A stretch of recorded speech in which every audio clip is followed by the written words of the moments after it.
Assalamualaikum warahmatullahi wabarakatuh. Kesempatan kali ini saya akan membuat bisa dibilang tutorial cara memperbaiki ultrasonic aroma humidifier tulisannya. Ini dari Tupperware yang ini, dan ini umum sekali, tipe yang hampir sama seperti ini dengan menggunakan biasanya sensornya ini 16 mili. Sensornya 16 mili, terus kapasitas 130 mili airnya, di bawah 3 watt, tegangan 5 volt, terus ukuran sensor di sini 16 mili yang sudah saya sebut tadi, dan bukan yang keramik ya. Ini permasalahannya tidak bisa keluar uap. Jadi untuk sensornya ini katanya sudah diganti. Sensornya sudah diganti, dan saya lihat ya memang masih baru, dan ini sudah benar bukan yang keramik, sudah diganti. Tapi setelah saya bongkar, untuk filternya juga masih bagus. Jadi kalau seumpamanya ini kotor, kita tinggal bersihkan aja sebenarnya. Dan setelah saya bongkar, di bagian controller di sini ya, di bagian controller, mungkin ketika menggunakan charger yang smart charger atau yang fast charging. Jadi biasanya kalau yang charger yang sekarang itu dia bisa merubah tegangan dari 5 ke 9 volt tergantung beban atau arus yang ditarik oleh perangkat tersebut biasanya. Jadi saya tidak menyarankan untuk menggunakan charger yang smart charger, fast charger, atau yang sejenisnya lah. Intinya harus menggunakan adaptor atau charger yang jelas-jelas tegangan 5 volt. Jadi jangan yang menggunakan yang lain ya. Nah, karena tegangan bisa berubah dari 9 volt, maka yang rusak bagian boardnya ini. Kalau pemasangan sensor jika salah atau sensor tidak ada airnya di bagian filternya ini gak ada air, itu yang bisa salah satu yang mengakibatkan kerusakan pada board controller ini. Kalau untuk di bagian sensor sentuh, ini adalah sensor sentuh. Kalau yang di sini untuk on off-nya aja. Jadi kalau ini rusak, kita tinggal ganti aluminium foil lah ya, itulah pokoknya, tinggal tempel di sini aja lalu disolder. Jika terjadi seperti ini MOSFET-nya yang rusak. Kita harus cek dulu induktornya ini masih terhubung atau enggak. Tapi biasanya kalau induktor ini jarang yang rusak. Yang kalah biasanya bagian MOSFET-nya ini. Ini MOSFET N channel dan kodenya adalah MA4. Ini MOSFET SMD N channel. Kalau yang ini N channel juga, tapi ini transistor J3Y, ini transistor NPN kayaknya. Terus ini controller. Ketika saya nyalakan menggunakan power bank, hanya bagian LED-nya aja yang nyala. Dan kalau seperti ini biasanya, kalau untuk IC-nya ini masih aman. Yang rusak ini bagian ini biasanya, yang kalah. Bagian MOSFET-nya ini panas, makanya ini track PCB-nya ini dia angus kayak gini. Walaupun tidak kelihatan retak ya, tapi sudah dari warna bagian pinggirnya aja ini sudah berubah. Itu dikarenakan satu, kehabisan air tapi masih tetap dinyalakan, itu yang mengakibatkan panas. Kedua, tegangan berlebih, tegangan input ini berlebih di atas 5 volt. Biasanya seperti itu. Ini sudah sangat umum sekali terjadi ketika kita membeli humidifier tulisannya ya, atau diffuser yang jenis kayak gini. Karena ini tidak ada auto cut off. Ketika air itu tidak ada, kontrolernya di sini tetap akan on.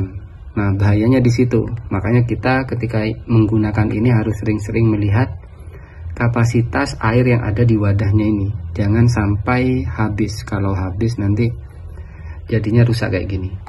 Dan sekarang saya akan coba menggunakan pengganti, karena untuk MOSFET yang MA4 sendiri di sini ini masih agak susah, harus beli impor MA4 di sini. Saya akan coba ganti menggunakan IRF 540. Ini tipe N channel juga.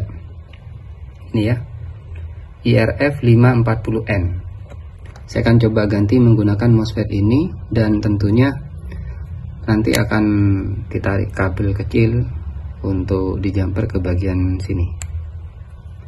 Untuk penyambungannya sendiri bisa nanti dilihat lah, kalau nggak ingin melihat datasheet dari komponennya, nanti saya akan coba tunjukkan seperti apa, ke bagian mana aja kaki-kaki MOSFET penggantinya ini di boardnya ini ya.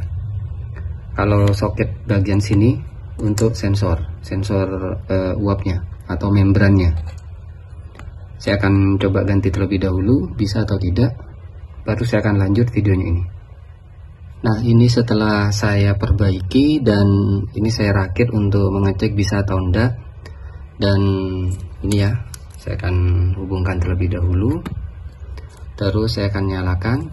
Nah, asapnya sudah keluar lagi.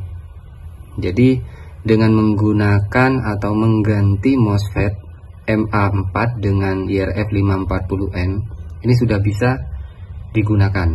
Nah, kayak gini. Saya akan matikan. Nah, sudah normal. Saya akan tunjukkan seperti apa. Dan sebelum menggunakan atau menyalakan alat ini, sebaiknya filter itu harus basah terlebih dahulu, atau diamkan terlebih dahulu. Setelah kita isi air, pasang, diamkan selama kurang lebih 10 menit, setelah itu baru dinyalakan. Karena air itu nanti kita harus pastikan naik ke atas ke bagian sensornya. Kalau bagian atas sensor tidak basah atau kering, board yang akan kena nanti. Kalau gak sensor, boardnya yang akan rusak. Jadi pastikan filternya itu harus basah ya.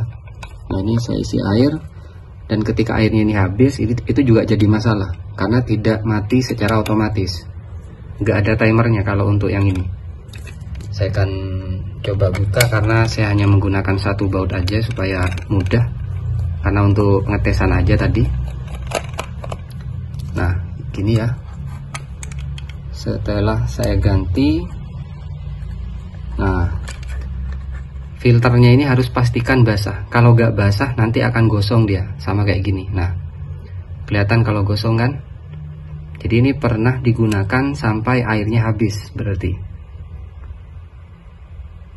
Dan rangkaiannya gini aja. Yang bagian saya tunjuk ini ya, ini adalah gate, yang tengah drain, dan yang paling atas source, GDS. Dan cara penyambungannya ini seperti ini. Yang G ini ke bagian bawah ini ya, resistor yang ini yang bawah ke sini. Untuk yang D ini bagian atas, ini yang sampai kelupas ini ya, kelihatan kan? Sedangkan untuk yang S itu ke ground atau ke min dari sensornya ini ke yang warna hitam, cuma gak kelihatan. Jadi kita tinggal sambung gitu aja menggunakan solder tentunya. Jadi hati-hati, takutnya ketika melepas MOSFET yang sudah rusak melupas kayak gini. Tapi masih bisa digunakan kok punya saya ini. Jadi ketika sudah, kita bisa kasih lem ini bisa kita kasih lem supaya tidak gerak, baru kita langsung gunakan.